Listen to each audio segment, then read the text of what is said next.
جارێکی تر سڵاوتان لێبێ ئازیزان گەڕینەوە لاتان بۆ تاواکردنی ئەم بەرنمەیە کاکادی پێش ناوبڕەکە ئەموت کورد ئەتوانێت ئەو پێشێلکاریانە دەستنیشان بکات یاخو کۆ بکاتەوە و پێشکەشی پەرلەمانی بکات کە نوری مالکی سەرۆگۆزیران کردوێتی. وەڵام من پێشەوەی بێمە وەڵامی ئەو پرسیارە من تێبینیەکەم هەیە لەسەر چۆنێتی هەڵوێز وەرگرتنەکەی لایانی کوردی لە مەسلەی ئەو قەیرانە بۆ چارەسەرکردن بۆ ڕوبەڕووبوونەوەی تەوقیتەکەی ڕەنگە ینی موبەڕاتی هەوی بۆ تەوقیتەکەی چونکە کێشە زۆر بوو لەگەڵ لیستی عێراقیە لەگەڵ با بڵین تارەق هاشمی ڕەنگە هۆکاری تریش هەبوو بێ لەوبارەوە بەڵام بەڕای من بەڕێز سەرۆکی هەرێم دەبواە ینی وەکو تێبینی خۆمە ڕێی خۆمە ئەڵێم دەبواە پێش ئەوەی کە وتارەکەی نەورۆز کە ئیعلانی ئەو هەڵوێستە بڵین جددی کرد بەرامبەر بە حکوومەتی ناودووە بە تایبەتی بەرامبەر بە سەرۆگۆزیرانی عێراق نوری مالکیە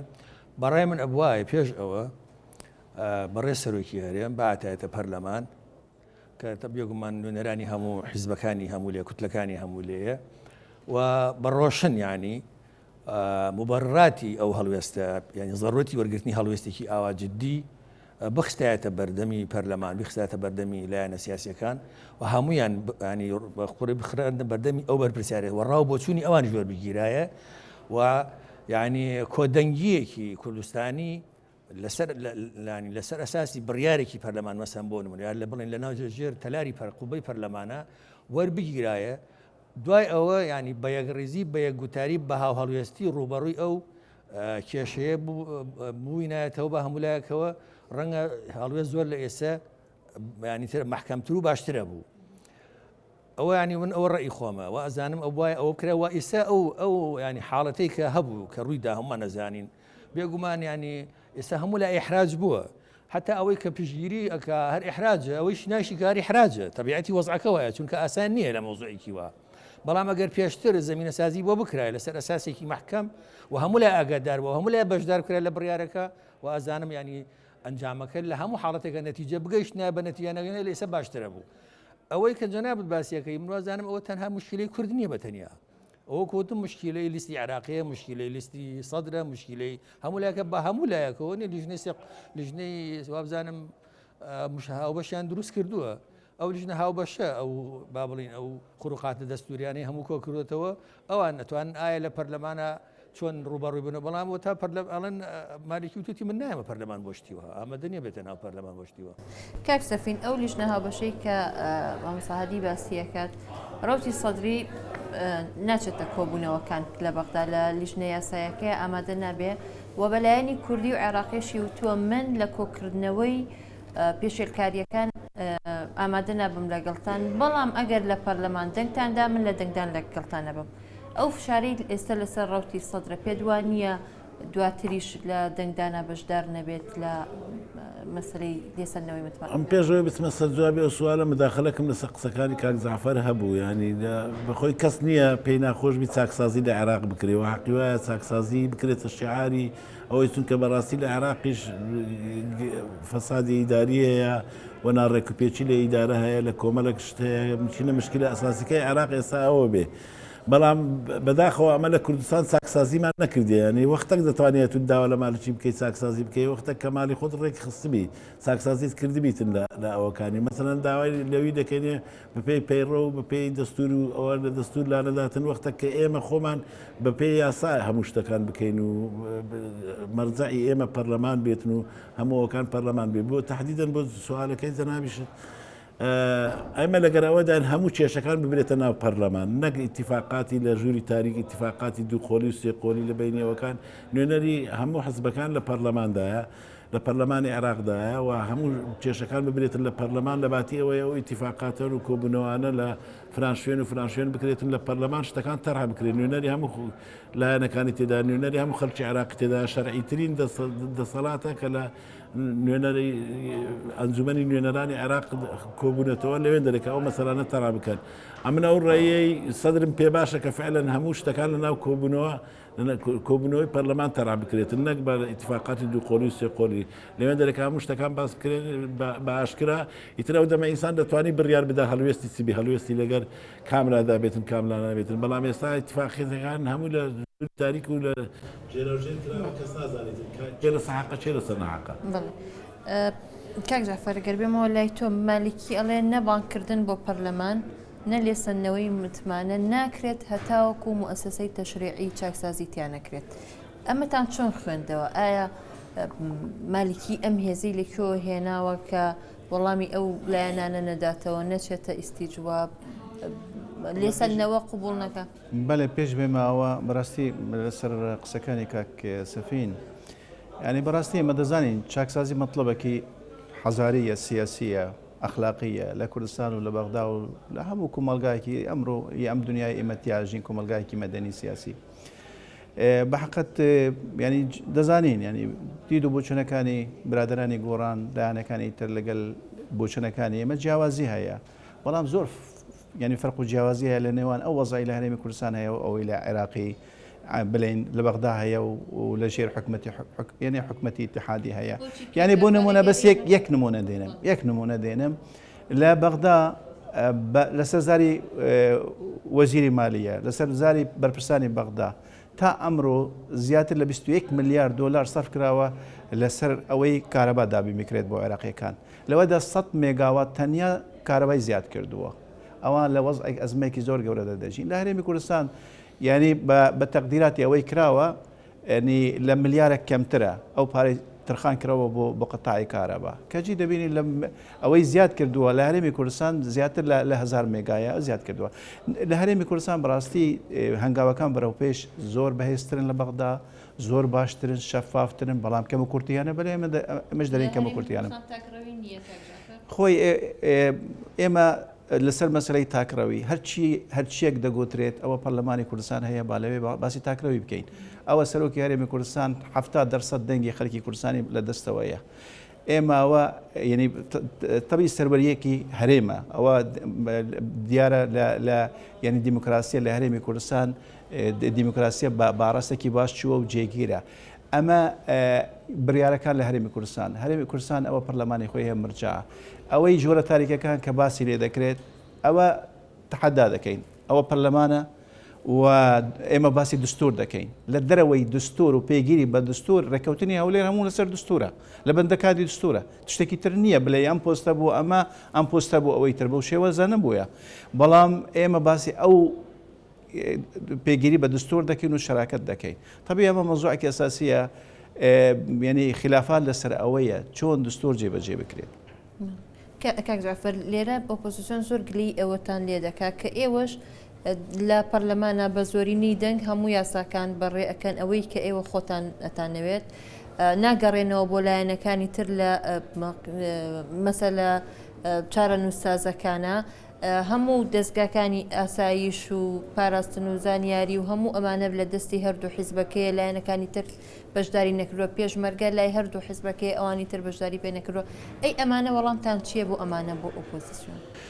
ئێمە دەڵێن سروشتی هەرێمی کوردستان و طبیعەتی کۆمەلگای کوردستانی ئەو وەزای هەرێمی کوردستان تیا دەرباز بە زۆر جیاوازە لە بەغدا ڕێکەوتنی هەولێر هەیە بناغەیە بۆ حکمڕانی لە بەغدا لە هەرێمی کوردستان ئەوە خولەکانی پەرلەمان یەک لە دوای یەک وەزا بەو شێوەهاتووە ئێمە گوناهمان چییە لە کاتی خۆ خەڵکێک پێشمەرگاتی کەمی کردبیت یان یەک زیادی کردبیت گوناهمان نییە لەوەدا دام و دەستگای هەرێمی کوردستان یا ئاسایشەی لەشکرە بەو شێوازە دروست بووینەکە لە هەرێمی کوردستان هەبووە ئێستا لە پەرلەمان لە لژنەکانی پەرلەمان کی ڕێگیر دەبیتن هەر لژنەیەکی پەرلەمانی سەر بە هەر چ لایەنێک بیت لە هەرێمی کوردستاندا کەس ڕێگر نییە لەبەرەوە پەشداری لە پەرلەماندا یتر مەسلەی شەراکەتە لە کاتی خۆشکام حکومەتە پێکێنرا حکومەتی کابینەی شەشەم پێکێنرا کابینەی حوتە پێکێنرا ئەو کاتە داواکرا لەم لایەنە بێن پەشداری بکەن پەشداریکردن واتە کەس لایەنێک پەشداری نەکرد لە حکومەتدا ئەو کاتە دەبێتن ئەو لایەنە گلەی لە خۆ بکەن کە لە پۆستێکدا یان دام و دەستگایەکدا کەم خەڵکی تیاە بە پسمەی کاکادیە گەر تعلیقەکە بێ لەسەر قسەکانی مامۆستا جعفەر بە تایبەت باس لەوە دەکات کە ئێوە خۆتان بەشداریان حکوومەتتان نەکردووە هەندێک لایەن ئەگەر پێشمەرگایەتی کەم کردی بێ گوناحەیەمان چییە ئێستا ئێوە لایەنەکانی ئۆپۆزیسیۆن نوێنەرایەتیەکی زۆریان نییە لە ناو پێشمەرگای والله بڵێم چی جا ئەوە خۆی ئێمە ئەزمموی بەشداری لە حکوومەتیشمان هەیە وەکو ئەزمموی بەشدار نەبوون لە حکوومەتمان هەیە ئەزمموی بەشداری لە حکوومەتمان هەیە لە هەلومەرج لە زوروفێکی ترە بەڵام لەگەڵ هەموو حاڵەت لەگەڵەوەشە نەهەر تەنها لە دەستگاکانی ئاسایش و پێشمەرگە هەتا لە دەستگاکانی هەتا لە دەستگای پەروەردە و لە دەستگای ینی دەستگا ئیدارەکانی تریش ینی ڕێگە نەدراوە بە ئەندامانی حیزبەکان و ئێمە خۆمان بۆ خۆمان بەشێک بووین لە حکوومەتیش ڕێگە نەدراوە بۆی کە هەتا معاون مدیرێکی مەکتەبمان هەبێ و مدیر مەکتەبێکمان هەبێ ئەگەر بوش بووی لەوەبەر لا ئەبران ئەمە ینی هەتا بەوەنەبوون مشری فەردەوی تربەویەکمان هەیە ئەگەر بوش بێ لا ئەبرا ینی ئەوانە هەمووی بۆ شۆ ماوەڵەمان لەگەڵا کراوە لە هەلومەرجێکە کە بەشداریش ببووین لە حکوومەت فكيف وقت بجدار نبي لا حكومه وقت كيش بجدار نبي لا حكومه معناها وني اگر تو لياني كبجدار نبي لا حكومه باش كينيه لو دزغان شو او دزغان اصلا لسر اساسي كفاءه وهولاتي بونو دلسوزي بولات دروز بين لسر اساسي ولا اي حزبي يعني اسخو معناها وني هر کسی ولا بو پارتی بو یکیتی نبی تر ولا بو ملت و بو اجتماع و بو کردستان نبی همون بجدارین لو ولا او لدوسوزی من بو امولات و بو امن اجتماع و بو آماده بون بو پارێزگاری کردنی چه اگر پێشمەرگەیەتی من کردبێ یا نەمان کرد من اگر خۆم نەم کردبێ من چوار برم پێشمەرگە بوون خابیلە یعنی من اگر خۆم بۆم ڕێک نەکەوت بێژ دەبەر ئەوان بۆم ڕێک نەکەوت بیکەم چون گەر خەریکی ماڵ و مناڵی ئەوان بووم باشە معنای ئەوە نییە مەسەلەن معنای ئەوە نییە لەبەر ئەوەی کە من پێشمەرگە نەبوو مەسەلەن ئیتر نابێت سەر ناو دەستگای پێشمەرگا بم ئەو معنای ئەوە نیە لە دەستگای ئاسایشا بم نابێت لەسەر ئەساسە بێت ئەنی ئەو 22 ساڵە بەسەر حکوومەتی کوردی و ئیداری کوردیا تێپەڕە بێ هەقوایە ئەو دەستگانە لەسەر ئەساسیکی ینی پێوەریەکی کەفاعەت و لێهاتن و عادەتەن تۆ ناتوانانی ئیتیهامی خەڵکی ئەم وڵاتە بکەی بۆەوەی کە دڵسۆزیان بۆ ئەم میلەتەوەی نییە ئەسڵ دڵسۆزی و وەلا و ینی خزمەتکردنە بۆ ئەم میلەتە دانەدانەیە ئەگەر لەسەر ئەساسێکی قانونی شتێکی لەسەر ئیسپات و کاتە دادگایە کەواتە کاگادی تۆ پێت وایە ئەم کێشانی ناوخۆی هەرێمی کوردستان کاریگەری ئەبێت لەسەر بەهێزکردنی مالکی لە مووقفیا بەرامبەر بەوەی چۆن ئێمەگەر لە هەرێمی کوردستانە بمانتوانێت چاکسازیەکی محکەم ڕێکوپێکمان بکردایەوە دڵی هەموو لای خۆش بکرایە ئەو کاتە لەسەر ئەساسێکی پێگەیەکی محکەم منەڵم لە ڕابردووش و ئێستاش و لە ئایندەشا بۆ ئەوی پێگەمان بتوانین ڕوبەڕووی هەر قەیرانێکی تر ببینەوە چ لەسەر ئاسی عێراق چ لەسەر ئاستی منتیقەکە کە هەمومان نەزانین ناوچەکە هەمووی ئێستا بە قۆناغێکی هەستیارە تێپەڕەکە لەبەرەوە ئەسڵ ئەوەیە کە چاکسازیەکی ڕێکوپێک و ڕیشەی لە هەرێمی کوردستانە بکرێ و یانی لەسەر ئەساسێکی محکەم بتوانین ڕوبەڕووی هەر جۆرە قەیرانێک ببینین. بەڵێ کاک سەفین ئەو چاکسازی کە کاکهادی باستیەکات تا چەند پابندە بن پێوەی ینی لایەنەکانی تر یاخود تا چەند کاریگەری ئەبێ لەسەر یەک ڕیزی کورد لە بەغدا ئەگەر ئەم چاکسازیە بکرێت ئێمە هەمیشە گوتومانە بەغدا و هەرێم لێک ناکرێتەوە لە بەغدا برابین و لێرانە بران نەبین و ئەوە نەکرێنێ و لە بۆ بە قوتبوونی وەکی مامە سەحادی فەرمووی وەختێک ئەتو دەتانی برێ ئەتو دموکراسی بە وەختێک خۆت لە کوردستان دموکراسی بوو بیت نەک ئەو بێتە حەداد بکە تەلەڤیزیۆن برێ هەمان دەسەڵاتی سەرۆکایەتی هەرێم ئەمن ئەوەندەم نییە لە بەغدا ماڵی چی وا برێتن ئەوە بکاتن لە ئەنی نمونەی جوان پێشکەشکە وەختە کورد دەتوانیتن بە قوتەوە قسە بکاتن وەختێک تۆ لێرانە چاکسازیت کرد بێیان دەستت پێ کرد بێ یان هەنگاوت تاویشت بێ بۆ چاکسازی بۆ ئەوەی وە دموکراتی بوو بیتن لە هینەکاندا لەمە لەو مەسلەیە کە ئایا پێشمەرگاتی چێ پێشمەرگاتی کرد و چێ پێشمەرگاتی نەکردە پێم وانە ئێستا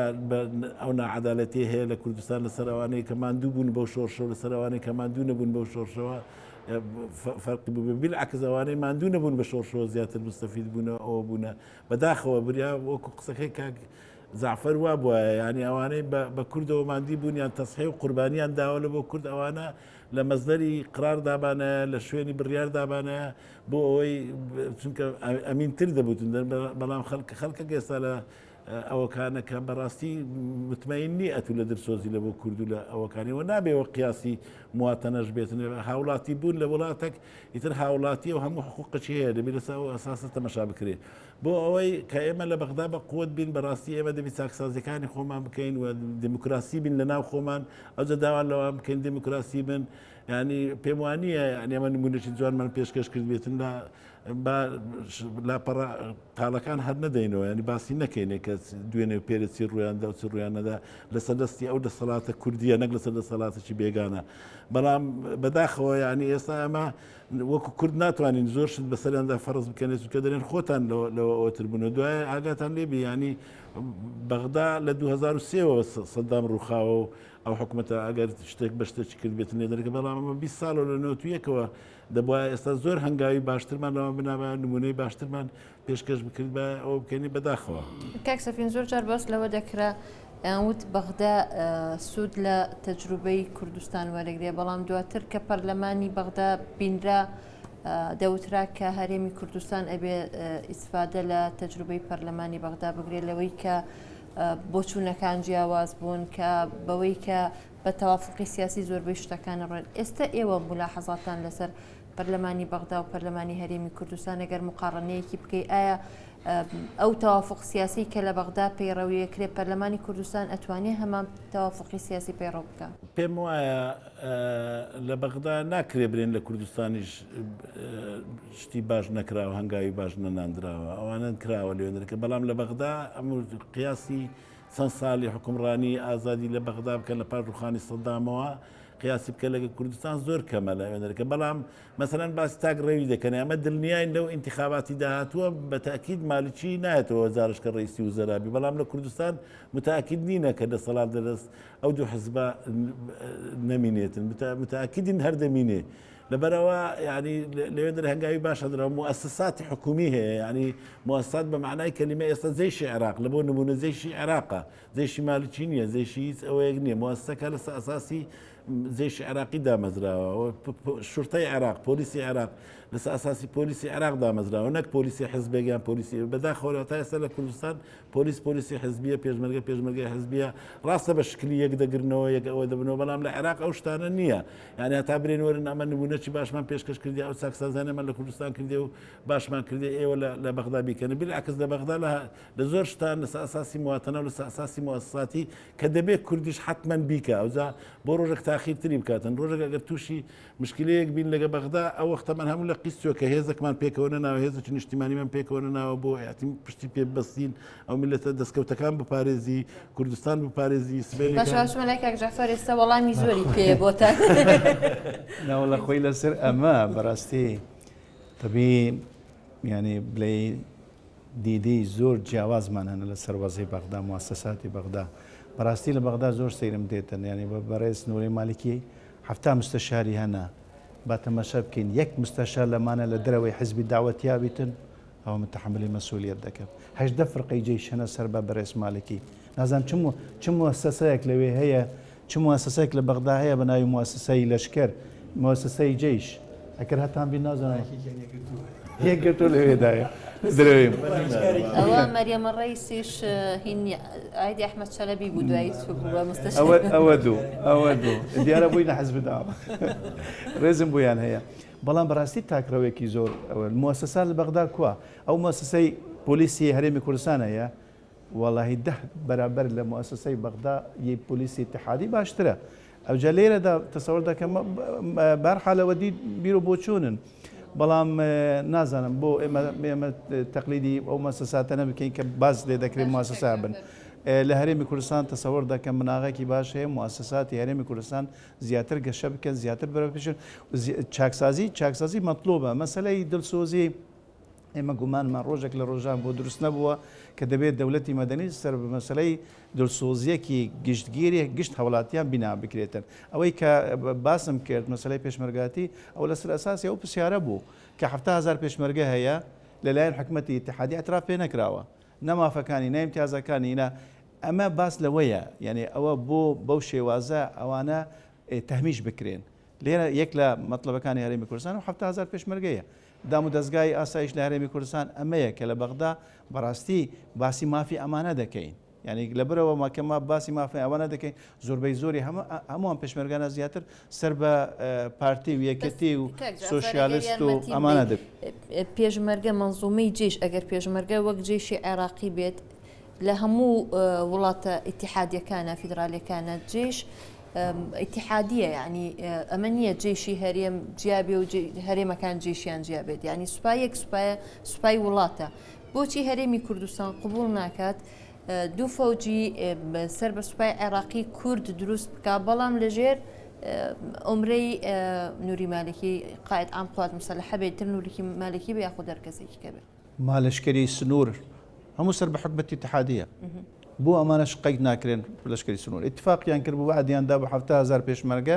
ئیقرار بکرێن تۆمار بکرێن دوای پەشیمان لێبوونەوە ئەگە نیاز پاک بن دوو فرقە دروست کرابوون لە کاتی خۆ کە ئەوانە زۆربەی هەرە زۆری کوردی تیابوون هەردوو فرقە لابران تێک دران ئافسەرەکانی کورد لە دابشکردن لەسەر عێراقدا یعنی واتە بە چاوی گومان تەعامل لەگەڵ ئەم مەسەلەی پێشمەرگە و پۆلیس و ئاسایش و ئەمانە کراوە تا ئێستا تا ئەمڕۆ کاک جعفەر کاک سەفین ئێستا هەندێک ڕخنەی گرت ئەو ڕخنانە کە یەکەگرێتەوە لەگەڵ ڕخنەکانی نووری مالیکی مەسەلەی پێشێلکردنی دەستور لە مالیکی دەڵێ هەرێمی کوردستان دەستور پێشێلەکە لە بوارەکانی نەوت کرێ بە سەنەوتەکان هەروەها پەیوەندیەکانی دەرەوە تا ئێستا لەگەڵ بەغدا باس لەم کێشەیە کراوە پەیوەندیەکانی دەرەوە خۆی من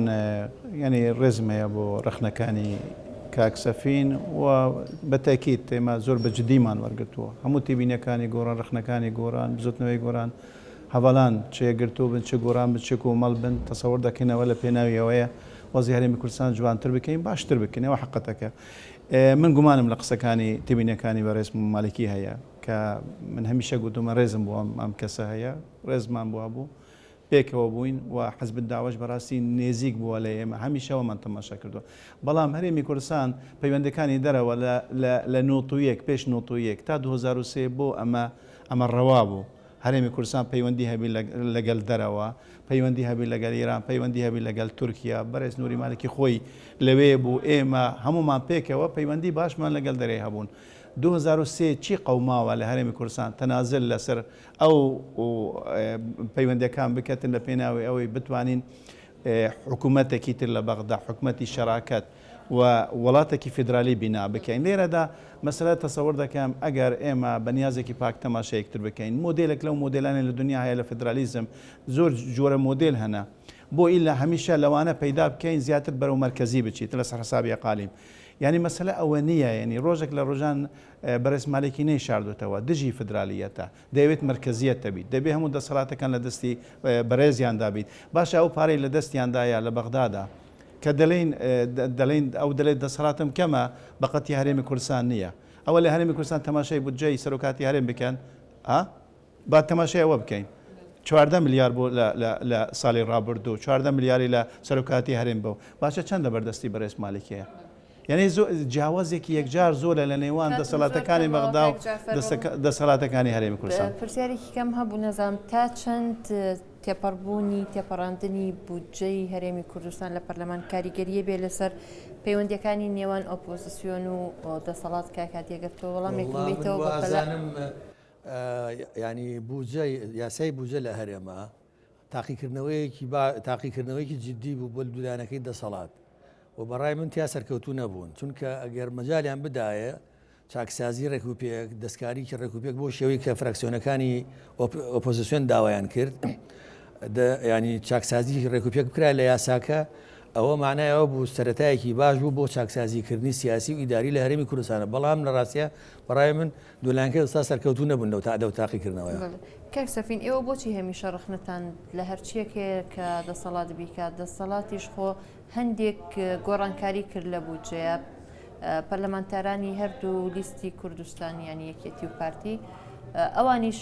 ڕێیان هەبوو هەندێک شتیان گۆڕی بۆچی ئێوە ئەتانەوێت ئللا ئەوە بێت کە خۆتانەتانێت ئێمە ئەگەر لە شتی ڕێک ڕخنە ناگرین لە شتێک ناڕێک بێتن ڕخنە دەگرین ئەمەش نامانەوێت هەموو ڕێیەکانی خۆمان فەرزکەنی بەتاکید لە ناو پەرلەمان کە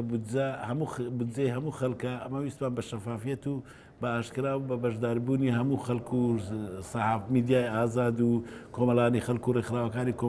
کۆمەڵی مەدەنی و بە ئاشکرا بودجە بە شەفافیەت هەڵ بێتن و ئەوە بێتن کە هەنگاوی یەکەمە بەرەو چاکسازی و بەرەو نەهێشتنی گەندەلی کە بتمانەوێت بەڵام بەداخەوە دیسان بینیمان بە هەمان شێوەی چەند ساڵە بە فرتوفێر و بە تاکتیکات و ئەو تاکتیکانە لەگە بەغدا بکەن چونکە 4 میلیارد دیناری بەغدایان حکوومەتی بەغدا نەیداوە بە هەرێمی کوردستان بە پێی ئامارەکان 4 میلیارد دلار مەسەلەن دەبای ئەو تاکتیکانەی کە لەگە خەڵک دەیکرد لێرانە لەوێ دەرەکە بیان کردبا بە وەرگرتنەوەی 4 میلیارد دلارەکە ینی بەداخەوە ینی بە شەفافیەت و ینی وەختێک دەسەڵاتی کوردی پێویستی بە پشتیوانی خەڵکە وەختێک کە تووشی قەیرانەکی دەرەکی دەبتەوە وەخت بە تاکیدیشەکە بە شەفافیەت و بە سەراحەت خەڵک بە حکوومەتی خۆی نەزانی ئەوەی خۆی نەزانی دەرێت با بجە لە هەرێمیش لە بەغدا وەربگیرێتن بەڵام کە بۆ ئێمە نەبێتن و بۆ هیچ کاتم نەماوە کاک جعفەر ئەگەر ئەخیرش زۆر بە کورد لەسەر بودجە بەس لەوە دەکەن کە مالیکی تەداخلی ئیشی پەرلەمانەکە بە ئەنجومەنی نوێنەرانەکە لە بەغدا و ئەم لێدوانانی ئەخیر وا لێک درایەوە سەرۆکی هەرێم پەیامێکی نرد بۆ پەرلەمان کە بودجە بەڕێ بکرێت ئەمە تەداخل نییە لە جەنابی سەرۆک تەداخل نەبوو تەوسیەوە تەوسیە وەکو تەوسیە دەتوانین قسە بکە بەس هاتووە تەسیل لە کارەکانی وەلژنەکان کردووە گوتووە مناقشات بوەستێنن 72 ساعت مناقشە کراوە لەسەر بودجە 27 ساعت تەنیا ئۆپۆزیسیۆن مناقشەی کردووە لە سەری بوو کاتەکە 42 ڕۆژ ئەم بودجێ مناقشە کراوە ئێمە قەناعەت پێیە بودجە زانی بودجەیەکی بلێ کەم و کورتی تیان نابێت ئێمە دەرکەوە دەکەین کەم و کورتیە ئەو ملاحەزاتانەی لایەنانی ئۆپۆزیسیۆن خەلکانی تر پسپۆران بەسییان کردووە تەبی ئەرکی حکومەتەوە و ملاحەزاتەنە بە نەزەرەتی باوەڕ بگریتن لە کاتی جێبەجێکردنی بودجە بەڵام تعتیلی بودجەش لە کاتێکدا کە هەرێمی کوردستان لەم وەزعدایە بەڕاستی ئەوش مەسەلەیەکی ترە ئێمە دەترسان زیاتر ئەمە دوا بکەویتن تەبیعی بەرەو ئاراستێکی تعتیل دەچیت مناقەشەی بودجە و ئێقرارکردنی بودجە دەبێتن ئەوەش ئەو لێوەتی خۆی هەیە لە بەردەستی هەموو حکومەتێک کابینەی حوتێم دەیەوێتن پەلە بکرد لە میشانە و سەرکەوتوو بیتن تەبیعی بودجەی تەخیر کرد اینجا نردیە پەرلەمان بەڵام لە پەرلەمان وەک ئۆپۆزیسیۆن باسەکە ئەو تاخیرکردنە قسەی دەرەوەیە قسەی ڕاست نییە تعتیلکردنەکە یادادی بودجە مەسەلەیەک بوو تەسەور ناکەین ینی حکومەتێک لە دنیا هەبێت بودجە تعتیل بکات تاخیری بکات بۆەوەی نە بودجە دەبێتن ئەو لەوێت هەبێ ببرێتە پەرلەمان زۆر سوپاسدانەکەم سوپاسی ئامادەبوونتانەکەم ئازیزان تا بەرنامەیەکی تر هەر شاد بن.